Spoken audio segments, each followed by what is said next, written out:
Thanks, everyone, and thanks for the opportunity to be here today. Can you just confirm what time I need to finish this session? 2:10, perfect. Okay, great. So yes, bold title, and I guess I'm here more in my role as founder and director of Plant-Based Health Professionals UK. So these are some of my disclosures, nothing too major. I also teach at the University of Winchester. I'm an author, and I do identify as vegan. So I'm here because I think healthcare professionals have a key role to play in the vegan movement. I'm not saying I have all the answers, but I think we all know that we're not going to see the vegan world we want to create without having healthcare professionals on board. So I think this is where we can play a useful role because we want healthcare professionals to advocate for a plant-based diet and lifestyle, and without that, this is not going to be accepted as the norm. And so we provide the education and advocacy, which I think to this point has been missing within healthcare curriculum and healthcare spaces. And our vision is that healthcare professionals will use their knowledge and professional status and credibility to accelerate the transition to a plant-based food system. So we're a membership organisation of around 1,000 members, some of whom are here today, really trying to fill that knowledge gap. And although we aim our education at healthcare professionals, we provide a lot of education for the public and policy makers and for anyone who's hungry for this type of information. Now, there's been some interesting discussions this morning around, terminology and what's useful. I mean, I can safely say that the term vegan does not go down well in sort of traditional healthcare spaces, hospitals, GPs, surgeries, healthcare conferences. It seems to have a negative connotation currently around being restrictive, nutrient deficient, limiting patient and staff choice, difficult to sustain. And we were talking at lunch about the whole narrative around ultra-processed foods that's really having a negative impact. And so vegan is now being conflated with ultra-processed. But actually, we've reached a stage where now plant-based, my non-vegan colleagues are telling me that plant-based is now being used synonymously with vegan, and they don't want me to use the term plant-based. And it's like, so then you're left with plant-rich, plant-forward, animal-free, all the terms that were being used this morning in the lecture. So it's difficult. So I guess we concentrate on the area where we can make a big difference to the billions of animals we hope we could save from the food industry, essentially. So the key levers I think that are important to consider in healthcare that we could capitalise on are the narrative around One Health approach to healthcare. This is a well-known terminology for us in the healthcare professional role, where we should be considering our own health in the context of the health of the planet and the other animals we share the planet with. The commitment of the National Health Service to being a net zero healthcare system. And so they were the first healthcare organisation globally to declare a climate emergency, and then the first to set this target of net zero by 2040 and a complete sort of supply chain being net zero by 2045. I mean, clearly the global health crisis should be a key lever, because we know that dietary risk factors are the leading cause of chronic ill health and premature mortality, and we know a plant-based diet has a key role in trying to reverse that trajectory. Finance is important, and obviously the Vegan Society's own research shows how much the NHS could benefit from really shifting patients and staff to a more of a plant-based diet. Inclusion and diversity is really important to the NHS, and we all know that at least eating a plant-based diet is more inclusive of cultural and religious beliefs, but we've got a long way to go there, and actually the Vegan Society lawyer Jeanette Rowley is helping us to counteract some negative messaging around veganism with some of our mandatory training that sort of lumps vegans in with other sort of extreme movements in inverted commas. And I think most healthcare professionals are also interested in other social justice movements. Healthcare professionals have always been, at the forefront of justice movements. I think think. You know, they've always got involved in, you know, healthcare without borders, you know, helping out in war zones, being interested in the health of underserved communities, socioeconomic disadvantage. And I think, you know, we recognise that food insecurity, difficulty accessing healthy diets is a key aspect of the healthcare we provide. So I'm just going to tune into some of the knowledge we have around plant-based diets and health outcomes. This is not going to be new to you, but just to mention that, you know, we're lucky that we can clearly state that eating a 100% plant-based diet has some clear health advantages. I don't think we need to overstate that. We can't say that a vegan diet will cure all, that we're all going to live long and healthy lives. All we can say is that the 100% plant-based diet is important for reducing your risk of certain conditions. And where there's strong evidence, we know it's heart disease and its risk factors, such as high blood pressure, high cholesterol, and helping to maintain a healthy body weight. And there's good emerging evidence on rheumatic disorders. If you haven't come across the Plants for Joints study that's published a few papers now, and please do listen into our podcast episode today from In a Nutshell that interviews the researchers. But there's good evidence also for fatty liver disease, Alzheimer's disease with Dean Ornish's new study, and multiple sclerosis. And it's useful for us also that medical guidelines do refer to a plant-based diet either predominantly or exclusively. And nutrition is a key pillar of lifestyle medicine, which is becoming a real sort of buzzword within the healthcare services now, because most of us as professionals realise that we are reaching for medications and procedures before really addressing the root cause of chronic conditions, which comes down to diet and lifestyle habits. And the American College of Lifestyle Medicine, that sets the sort of curriculum and teaching, already promote a whole food plant-based diet as being optimal for achieving our health outcomes and preventing chronic conditions. So we've done a little bit of research at Plant-Based Health Professionals. This bit of work was done by Isabel Sadler, our research assistant. As I say, we've got around 1,000 members, and we've surveyed our membership, and 315 people responded to our survey, filling in dietary information and health outcomes, and recently been published in the BDA journal. And what we did was look at adherence to a plant-based diet, the healthiness, supplement use, and health outcomes. And I guess our group is unique, obviously self-selected, which is a potential limitation, but over half of the respondents were healthcare professionals. The median length of time on a plant-based diet was around 5 years, with about 60% stating that they consumed a whole food plant-based diet, you know, sort of speaking to the fact that they've prioritised a healthy vegan diet. And we were able to pull out some useful findings that you can be vegan and eat a healthy diet. Most of our membership don't reach for the ultra-processed foods very often. There were significant numbers of people who demonstrated improvements in their health, particularly weight loss being key. Median BMI was 22, which is, you know, clearly much lower than the general population. Around 15% of people had been able to come off medication, with up to about 30% of people in the group demonstrating significant improvements in their underlying health condition. And as I say, it was clear that the people in our group were able to maintain and sustain a good quality diet with some benefits. But we recognise that there's key limitations in the education that's provided for health professionals, regardless of whether you're a dietitian, nutritionist, doctor, nurse. There's sort of this missing piece within our healthcare system.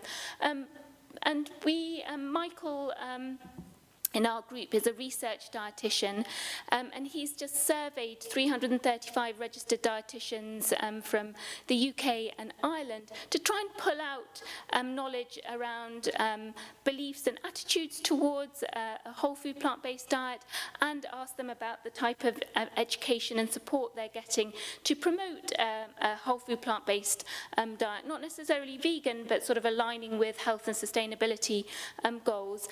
And most dietitians who were surveyed had positive views around a whole food plant-based diet, but they acknowledged that there were deficits within their knowledge base.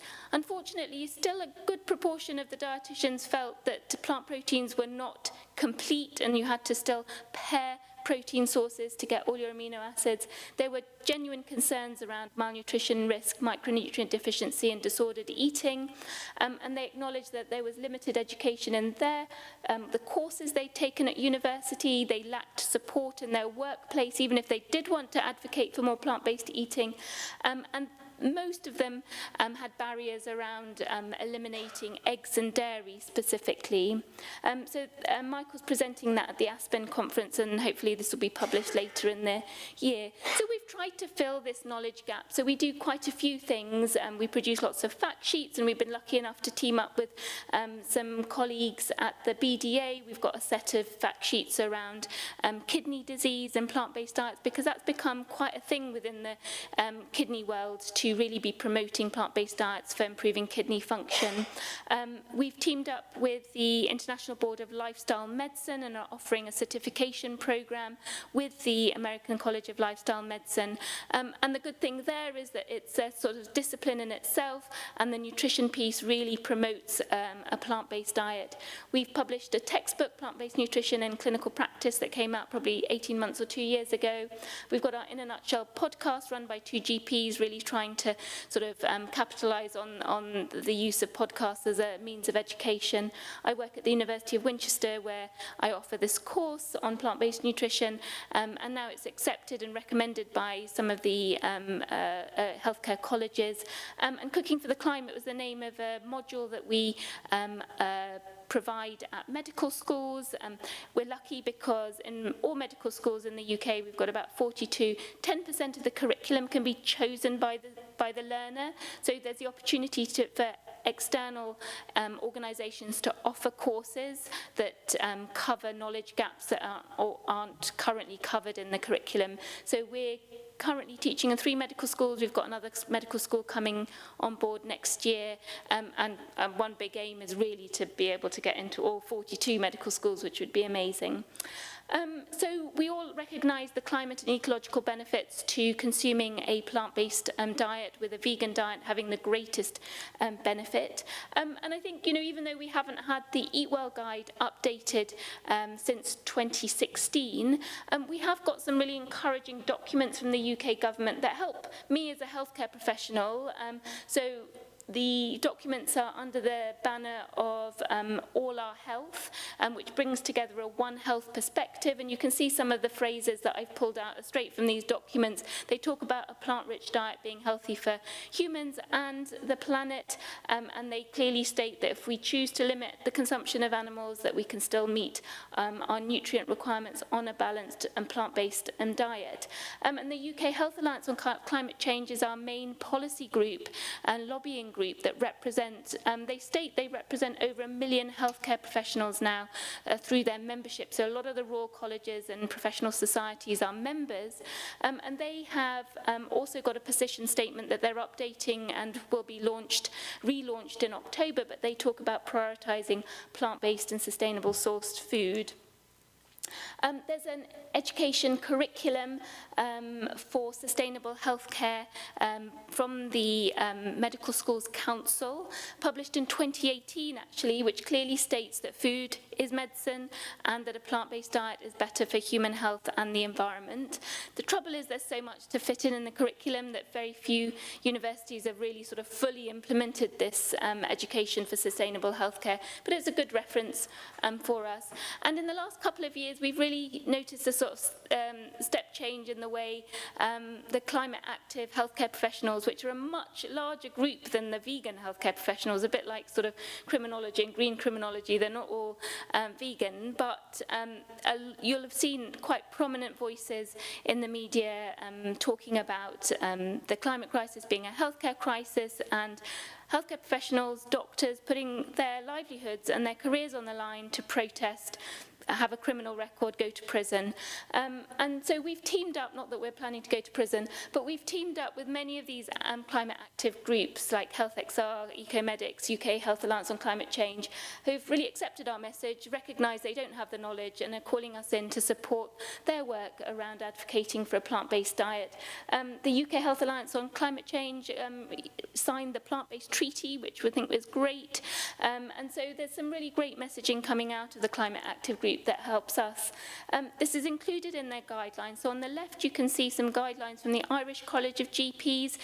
They are recommending to their GPs that they train themselves in plant-based nutrition, and they've recommended all our resources. The course at the University of Winchester are fact sheets. And same on the right-hand side, there's a GP toolkit for sustainable healthcare, and GP practices can get awards, bronze, silver, and gold, based on how sustainable and green, in inverted commas, their GP practice is. And in the Silver Award, it recommends there being a GP champion for plant-based food, that they only have plant-based milks in their fridges, that they undertake CPD accredited education, which our organisation is the only one that provides it, so we're recognised within that. And I think, you know, the other area that we can play a key role is talking about the food served in healthcare. We've all now got this really gold standard example from New York City hospitals. Back in 2019, they started working with Greener by Default around normalising plant-based meals within healthcare. And now we have a situation where 11 city hospitals are serving plant-based meals as the default option. That means that diners are offered the first and second choices are always plant-based meals, and then if the diners don't want that, they can choose to add animals to their meal. And the results after 2 years of this fully launched initiative, they've shown that more than 50% of patients within the hospital stick with the plant-based meal, greater than 90% satisfaction rate, and they've dropped emissions from their catering by 36%. So that's pretty good. And, you know, I know 50% eating plant-based is not what we're looking for in a vegan world, but it's vastly increased from what we're seeing in the NHS. And it's about normalising plant-based meals.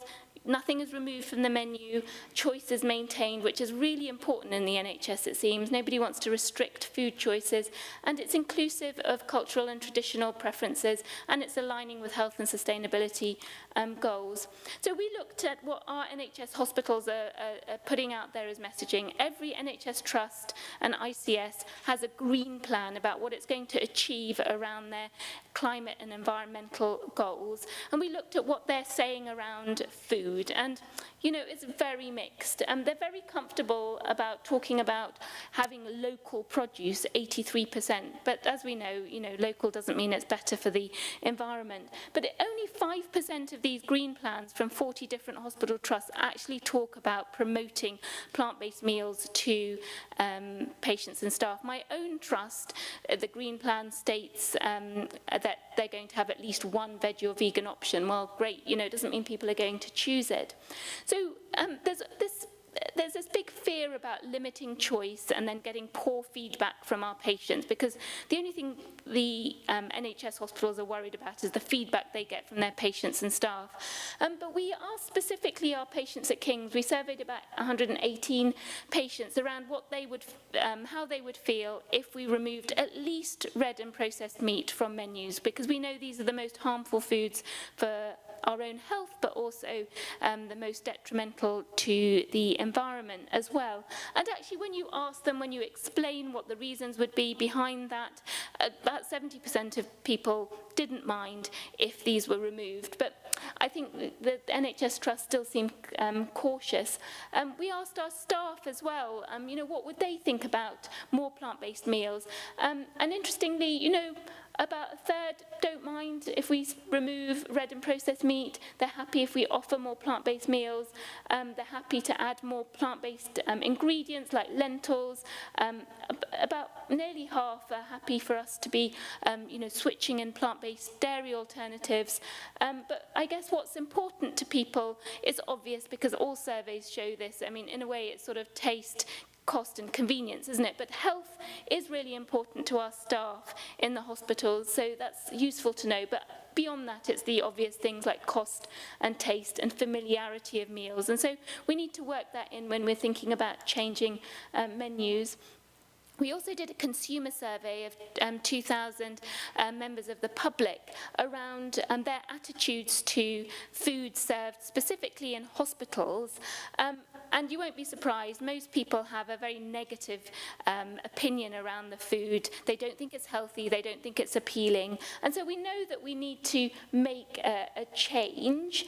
And then thinking about whether people would be supportive of more plant-based meals or even entirely plant-based meals, there was more support than you might think. So, over 50% of people would be supportive of swapping in plant-based dairy alternatives, and 35% of people surveyed thought that they would be happy with an entirely plant-based menu. But these are the important things again: the taste, that they look nice, that they're familiar, that they're good portion sizes, those sort of things. And so, what seems to be important to some, although not all, is the environmental friendliness of the meals, the health. Some people think it will encourage healthy eating outside hospital, and some people agree that it could save money as well. Sadly, this is the reality of food served in hospital at the moment. So this is the NHS weight loss app and the pictures that you might get.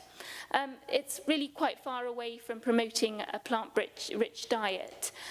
These are some of the photos that I've taken or others have sent me. On the left corner is the most shocking one. It's a poor quality, but it says, nice to meet you. I mean, like, this is in a hospital. It's crazy. This is my hospital banner that I get when I walk into my canteen. I don't go there. I need to go to take pictures, but the bottom left.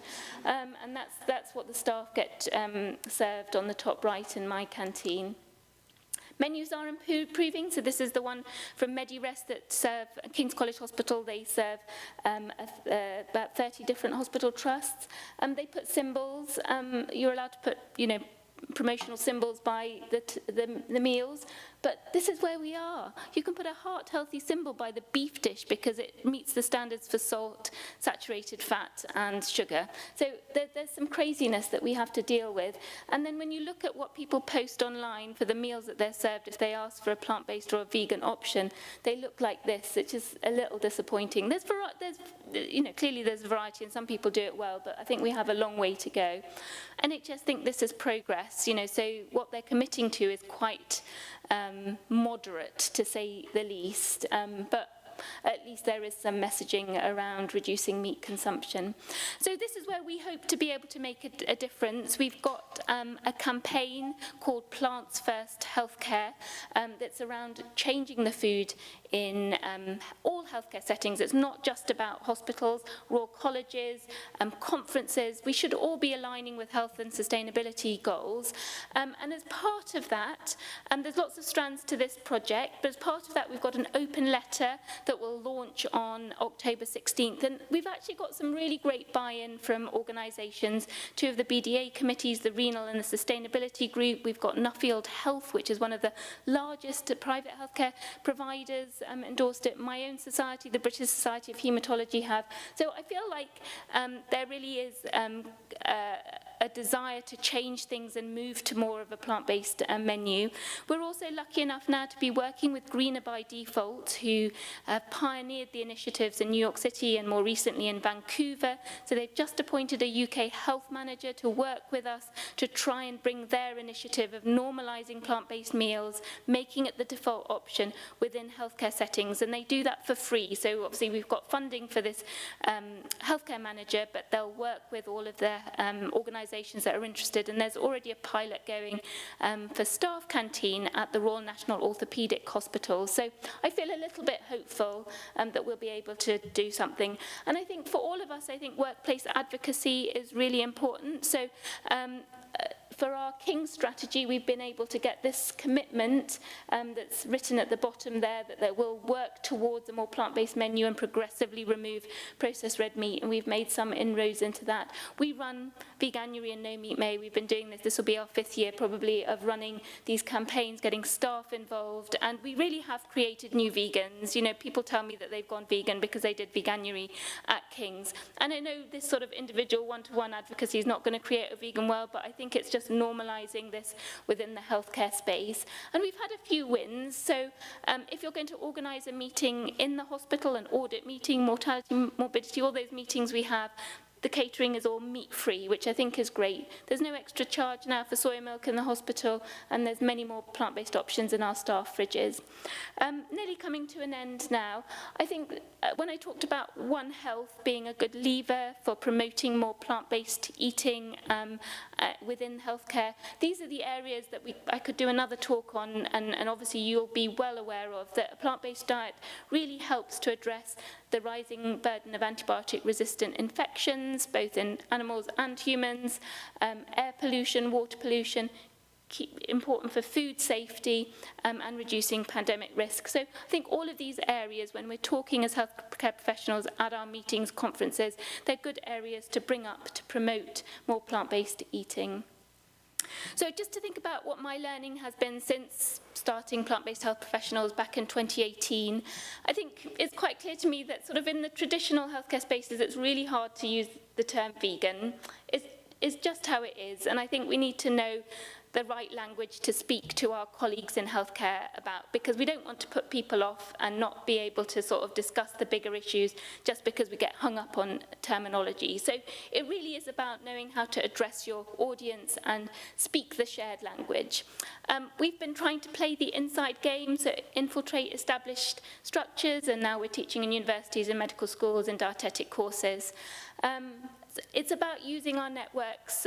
So we've created a network of healthcare professionals who feel empowered with the educational resources that we provide to go into their workplaces. We know that our fact sheets, for example, are used within GP surgeries. People send us pictures of putting it up on their notice boards and things.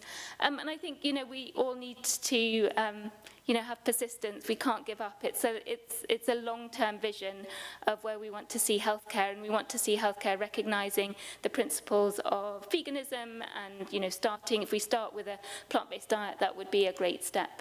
And I think what's encouraging is that people are talking about this in the medical literature and writing about it. So now in the American Journal of Cardiology, you'll find articles called Are We What We Eat? Moral Imperative of the Medical Profession to Promote Plant-Based Nutrition. And I'll just let you read this.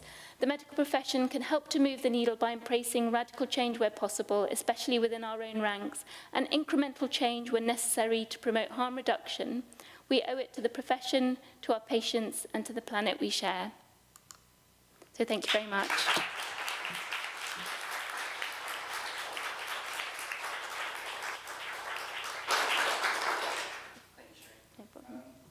Any questions? I'll go over to you now.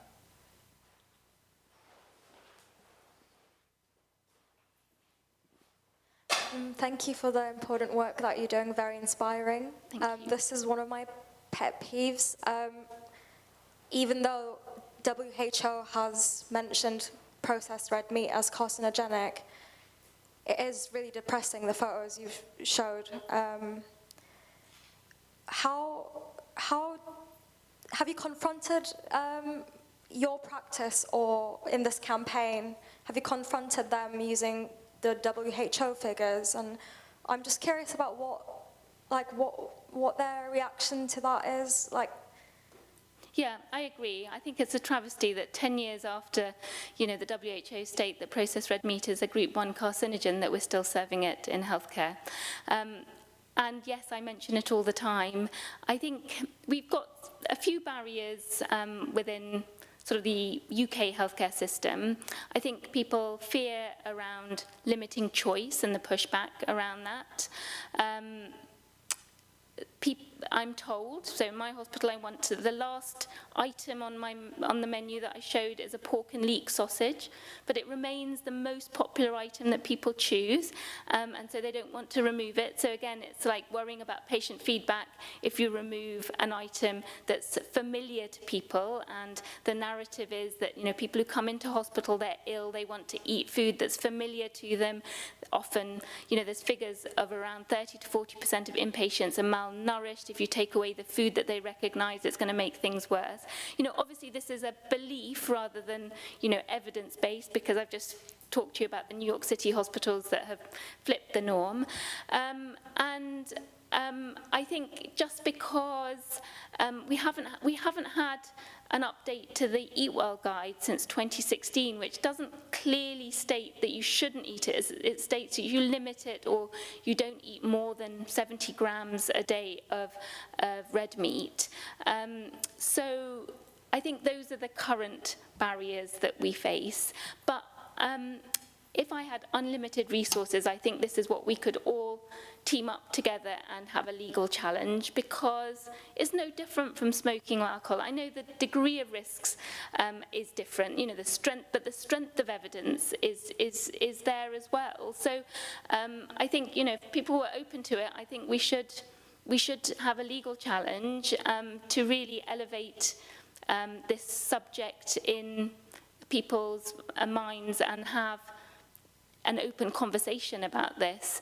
But just thinking about sort of staff and patient behaviour. So last May, I think it was, we convinced our canteen, the canteen that serves that full English breakfast every morning, to do meat-free Mondays, you know, mild but meat-free Mondays. I mean, it wasn't my favourite choice of campaigning, but meat-free Mondays. But they said that on those Mondays, the income or the money they received from staff dropped by 50%, so they won't do that anymore. So the people who want to eat that type of breakfast will go into the canteen, it's no longer there, and they'll walk out and they'll use the cafe opposite, you know, because we're in the middle of London, so there's plenty of choice. So it's also about supporting people to make that better choice for themselves. I don't go to that canteen because it doesn't serve me food I want to eat. So it's kind of like this lose-lose situation, isn't it, where you're serving food for a minority that want to eat the processed meat.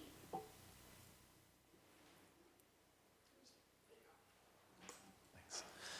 Yes, I found the findings on dietitians quite interesting because, correct me if I'm wrong, so dietitians, it's a regulated title, but they're not doctors, right?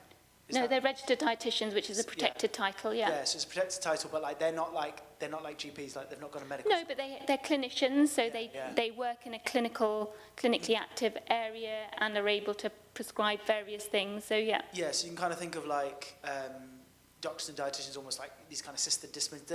Are there many kind of differences between how they see it, or are they kind of like do you kind of hear similar things from both of them in terms of their perceptions of plant-based diets, or their like hesitance or to recommend? Yeah, I mean, we haven't done a formal survey of doctors to be able to directly compare that to, but I think in terms of influence, the dietitians in the workplace have like a really key role because they're designing the nutrition and health content of the menus, and so they can be an ally or a sort of real barrier.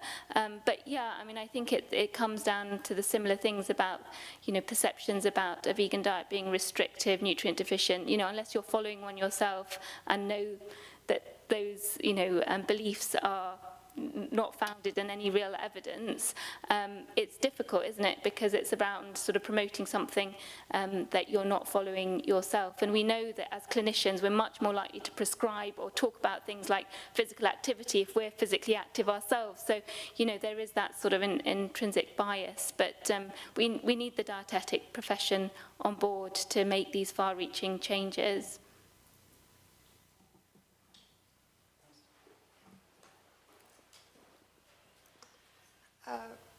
Do you know about the progress being done on lifestyle medicine courses being pushed across the UK universities, as well as integrating that aspect into medical degrees? Also knowing that in Lithuania, they actually recently implemented lifestyle medicine specialists as a separate professional that is kind of essential in the family doctor team. Do you think that there's any possibility of also having that in the UK? Yeah, so I think there's a real desire from people within the lifestyle medicine space to make it a recognised specialty, meaning that the General Medical Council recognise it as a specialty. We're not there yet. But one step that has happened is that lifestyle medicine is now considered a specialty for GPs. So you can do the qualification and then call yourself a GP with a special interest in lifestyle medicine. For ages, we've had GPs with a special interest in dermatology or cardiology or whatever. So now there's that special designation. So I think that's a step forward. The trouble is the UK lifestyle medicine movement is not all aligned on the nutrition message. We have our British Society of Lifestyle Medicine that doesn't necessarily advocate in the same way as the Americans, so there's a little bit of conflict there. I think we have time for one more question, if anyone has one. Alistair?